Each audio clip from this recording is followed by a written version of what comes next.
Stop.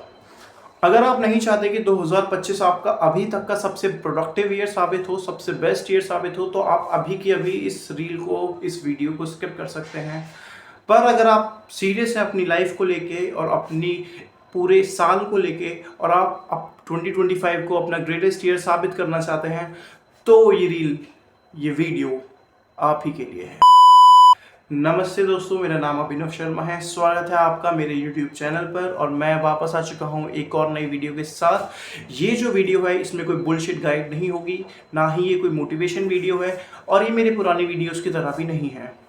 इस video में मैं कुछ बेसिक हैबिट्स के बारे में आपको बताना चाहूँगा, कुछ गाइडलाइंस के बारे में बताऊँगा, जिसको अगर आप इम्प्लाई करते हैं 2025 में मेरे साथ, तो आप भी 2025 को अपना अभी तक का सबसे ग्रेटेस्ट ईयर साबित कर सकते हैं, सबसे प्रोडक्टिव ईयर साबित कर सकते हैं। तो बात करते हैं इसी के बारे में। सबसे पहला हमको कंसेप्ट को समझना पड़ेगा, what to do and how to do का। सो बेसिकली एक बहुत ज़्यादा वास्ट कंसेप्ट है, तो हम इसके बारे में एक सेपरेट वीडियो बनाएंगे, पर मैं अभी आपको इसके बारे में एक बेसिक अंदाज़ा बताता हूँ। व्हाट टू डू मतलब हमें क्या करना है, और हाउ टू डू हमें कैसे करना है। तो इन दोनों के बारे में अगर हम बात करें, तो सबसे पहली प्रायोरिटी आती है व्हाट टू डू की, कि हमें पता होना चाहिए सबसे पहले कि हमें क्या करना है। नाउ आप लोगों ने इस वीडियो पे क्लिक करा, और अगर आप अभी तक बने हुए हैं, तो ये बात तो साबित है कि आपको अपने अंदर कुछ चेंज लेके आना है, कुछ बड़ा अचीव करना है। तो क्या क्या चेंजेस आपको अपने अंदर लाने हैं, वो सब आएगा व्हाट टू डू में, और उन चेंजेस को हम कैसे ला सकते हैं, वो सब आता है हाउ टू डू में। तो सबसे पहले आप लिस्ट बनाइए कि आप क्या क्या करना चाहते हैं, उसके बाद सोचिए, उन स्टेप्स को ब्रेक डाउन करिए कि आप उनको कैसे अचीव कर सकते हैं। तो फर्स्ट स्टेप में आपका हो जाएगा कि what to do and how to do, इन सबको लिख लीजिए। इस स्टेप को करने के बाद, ये एक बहुत ही ज़्यादा मेजर स्टेप होगा, आपको एक ब्लूप्रिंट मिल जाएगा पूरे साल का कि आपको कैसे कैसे वर्क करना है और अपने साल को कैसे कैसे डिवाइड करना है। Second step is set priorities. मुझे पता है आप लोगों ने ये सुना होगा, पर आप लोगों को नहीं पता कि कैसे करते हैं। Let's discuss about it. Priority set करनी पड़ती है, क्योंकि प्रायोरिटी, देखिए, मैं प्रायोरिटी की इम्पोर्टेंस आपको समझाता हूँ।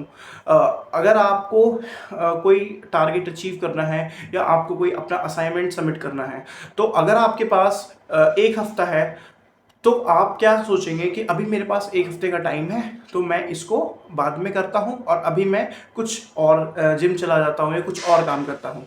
बट अगर ऐसा होगा कि आपको असाइनमेंट कल की कल सबमिट करना है और नहीं करा, तो बहुत ज़्यादा दिक्कतें हो सकती हैं, तो आप अपना सभी काम छोड़ के सबसे पहले अपना असाइनमेंट कंप्लीट करेंगे, है कि नहीं। तो प्रायोरिटी सेट करी जाए हर चीज़ की जो हम करना चाहते हैं इस ईयर में, एक बहुत इंपॉर्टेंट टास्क बन जाता है, क्योंकि हमें पता चल जाता है कि कौन सा गोल हमारे लिए सबसे ज़्यादा इम्पॉर्टेंट है, सबसे ज़्यादा काम हमें उस पर करना है, और सबसे ज़्यादा जल्दी उसी को पूरा करना है। तो जब हमारी व्हाट टू डू और हाउ टू डू की लिस्ट बन जाएगी, तो हम उसके बाद प्रायोरिटीज असाइन करेंगे, जो भी टास्क हमने लिखे होंगे। इन सारी लिस्ट को बनाते हुए एक चीज़ का आप ध्यान रखें कि जो भी हम चेंजेस लेके आना चाहते हैं, वो मोस्टली 4 से 5 हों, या बेसिकली 3 से 4 हों। क्योंकि अगर हम बहुत सारी चेंजेस लाना चाहते हैं, तो वो एक्चुअली में पॉसिबल नहीं होता, और हम रश में आ जाते हैं और कुछ भी अचीव नहीं कर पाते।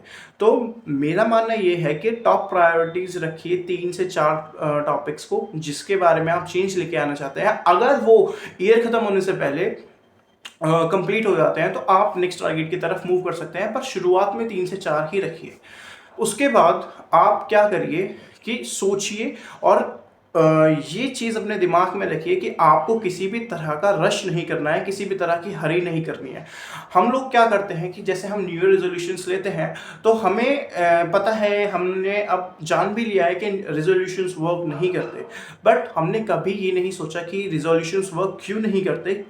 बात इसका रीज़न ये है कि हम अपने आप पे एकदम से इतना हार्ड हो जाते हैं, एकदम से इतना हार्श हो जाते हैं, कि हम मतलब डाइट करने लगते हैं, एकदम से पढ़ाई करने लगते हैं, एकदम से मतलब जो भी हम अचीव करना चाहते हैं, सबको एक साथ अचीव करने की कोशिश करते हैं, जिसकी वजह से एंड गोल 0 हो जाता है, और हमारा पूरा ईयर एक अनप्रोडक्टिव ईयर साबित होता है। तो दिक्कत इसी चीज़ में है। हम अपना ईयर प्रोडक्टिव कैसे बना सकते हैं कि हमें पता है कि हमें ये सब चीज़ें अचीव करनी है, पर हमें अपने दिमाग में ये बात फिक्स रखनी है कि जो भी हमारी हैबिट्स अभी करंटली हैं, चाहे वो अच्छी हैं या बुरी हैं, तो वो चीज़ याद रखो कि ये हैबिट एकदम से नहीं पड़ी, इनको पढ़ने में काफ़ी टाइम लगा। तो एकदम से हम इनको सही नहीं कर सकते, हमको धीरे-धीरे स्टेप लेने पड़ेंगे। हम एकदम से 60 किलो वज़न कम नहीं कर सकते, पर धीरे-धीरे हम 60 किलो वज़न कम कर सकते हैं। हम अगर पूरे रोज़ चीट मील लेते थे, रोज़ जंक फूड खाते थे, तो हम एकदम से पूरे साल के लिए अवॉइड नहीं कर सकते, बट हम उसको स्टेप्स में ब्रेक कर सकते हैं कि हम 2 हफ्ते में 1 बार खाएँ, फिर उसके बाद महीने में 1 बार खाएँ। ऐसे हर चीज़ को हम डिवाइड करेंगे और अपने आप में थोड़ा-थोड़ा करके चेंज लाएँगे। अगर हम एक साथ मैसिव चेंज की तरफ भागेंगे, तो हम उसको लॉन्ग टर्म बेसिस पे सस्टेन नहीं कर पाएँगे। तो इस चीज़ का आप लोग ध्यान रखेंगे। और लास्ट स्टेप ये है कि आप अपनी फ़िटनेस पे ज़रूर ध्यान देंगे, इसको एक प्रायोरिटी ज़रूर बनाएँगे, क्योंकि 2025 एक ऐसा ईयर है जिसमें आपको अपनी हेल्थ का ध्यान रखना बहुत इम्पोर्टेंट है। वैसे तो हर साल ऐसा ही होता है जिसमें आपको अपनी हेल्थ इम्पोर्टेंट फैक्टर कंसीडर रखनी चाहिए, पर 2025 एक इम्पोर्टेंट फैक्टर मैं मानता हूँ जो बहुत ज़रूरी है अपनी हेल्थ को लेके।